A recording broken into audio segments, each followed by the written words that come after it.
Soybean पट्ट्यात strawberry शेतीचा प्रयोग यशस्वी.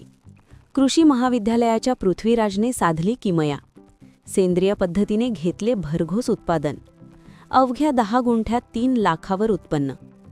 विदर्भातील बुलढाणा जिल्ह्यातल्या चिखलीसारख्या सोयाबीन पट्ट्यात स्ट्रॉबेरीच्या रूपाने चिखलीसह जिल्हाभरातील शेतकऱ्यांसाठी नवा आर्थिक पर्याय उभा राहिला आहे.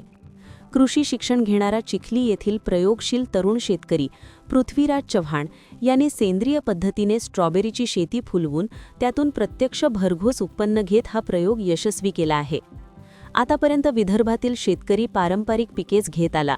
याची कधी ओला तर कधी कोरडा दुष्काळसह विविध कारणांमुळे शेती नुकसानीत जाऊ लागली आहे. यामुळे शेतीकडे पाहण्याचा दृष्टिकोन काहीसा नकारात्मक होत असताना चिखली येथील युवा शेतकरी पृथ्वीराज चव्हाण याने आपल्या वडिलोपार्जित शेतीतील 10 गुंठे शेतात स्ट्रॉबेरीची सेंद्रिय पद्धतीने लागवड केली आहे आणि हा प्रयोग यशस्वी करून दाखवला. यामुळे जिल्हाभरातील शेतकऱ्यांसाठी तोट्यातील शेती नफ्यात आणण्यासाठी नवा पर्याय देखील उपलब्ध करून दिला. सध्याची बाजारातील दराची स्थिती पाहता स्थानिक बाजारात 500 रुपयांपर्यंत दर मिळत आहे. दररोज 20 ते 25 किलो माल निघत असून येत्या 3 महिन्यापर्यंत 3 लाखांवर उत्पन्न मिळण्याची अपेक्षा आहे.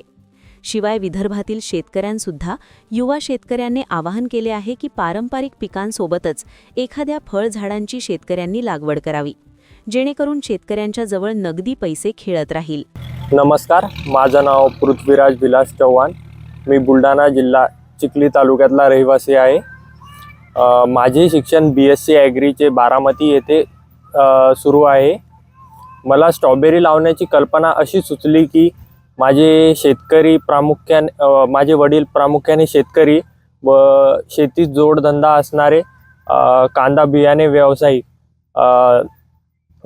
आहे. ते प्रायव्हेट लिमिटेड चव्हाण बीज नावाने प्रसिद्ध आहे. तर मी वडिलांसोबत नाशिकला गेलो होतो.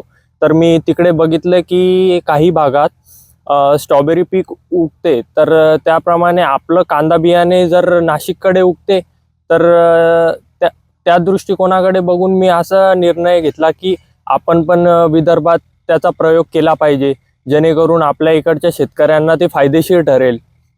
ज्या हेतूने की आपल्या इकडे विदर्भाची ओळख म्हणजे सोयाबीन, हरभरा, गहू व त्यांना बाजारे भाव नसल्यामुळे शेतकऱ्यांना एवढं ते पुरवडत नाही व वातावरणातले बदल व शेतीला होणारे नुकसान, त्यामुळे शेतकरी खूप बिकट परिस्थितीत आहे. तर त्या दृष्टिकोनाकडे बघून मी स्ट्रॉबेरी पीक लावण्याचा निर्णय घेतला. तर मी 10 गुंठे क्षेत्रात 6000 रोपांची लागवड केली आणि आतापर्यंत मला किमान 1 क्विंटलपर्यंत उत्पन्न मिळालं. आणि हे पीक सुमारे 5 ते 6 महिन्यापर्यंत चालते. लागवडीनंतर 1.5 महिन्यानंतर फ्लावरिंग व फ्रुटिंग स्टार्ट होते आणि पुढे 3 महिन्यात सुमारे माल प्राप्ती होते आपल्याला. आणि माल किमान आता माझी अशी अपेक्षा आहे की 10 गुंठे क्षेत्रात किमान 5 ते 6 क्विंटलपर्यंत माल प्राप्ती झाली पाहिजे. आतापर्यंत मी 1 क्विंटल माल प्राप्त केला व तो थेट शेतातूनच विक्री सुरू आहे. मी 400 ते 500 रुपयाच्या दरम्यान हा माल विकत आहे. काय भावाने विकला आणि युवा शेतकऱ्यांना काय सांगाल? मी युवा शेतकऱ्यांना हे सांगेल की आपल्या इकडे आपण फळबागा व इतर पिकांकडे वळलं पाहिजे, जेणेकरून आपल्या शेतकऱ्यांना ते फायदेशीर ठरेल. आता मी बारामतीला शिक्षण घेत असताना मी तिकडची शेतीची पद्धत बघितली. तिकडे ऊस शेती प्रामुख्याने जास्त घेतली जाते व फळबागा. तर आपण असं करू शकतो की आपल्या इकडे आंतरपीक म्हणून स्ट्रॉबेरी ही लागवड करू शकतो, जेणेकरून आपल्या भागाची पण एक ओळख राहील व शेतकऱ्यांना फायदेशीर राहील आणि जेणेकरून आपल्या इकडे पण स्ट्रॉबेरी पिकेल व फ्रेश खायला मिळेल. काय भावाने स्ट्रॉबेरी विकली? सध्या मी 500 रुपये किलो या भावाने स्ट्रॉबेरी विक्री करत आहे.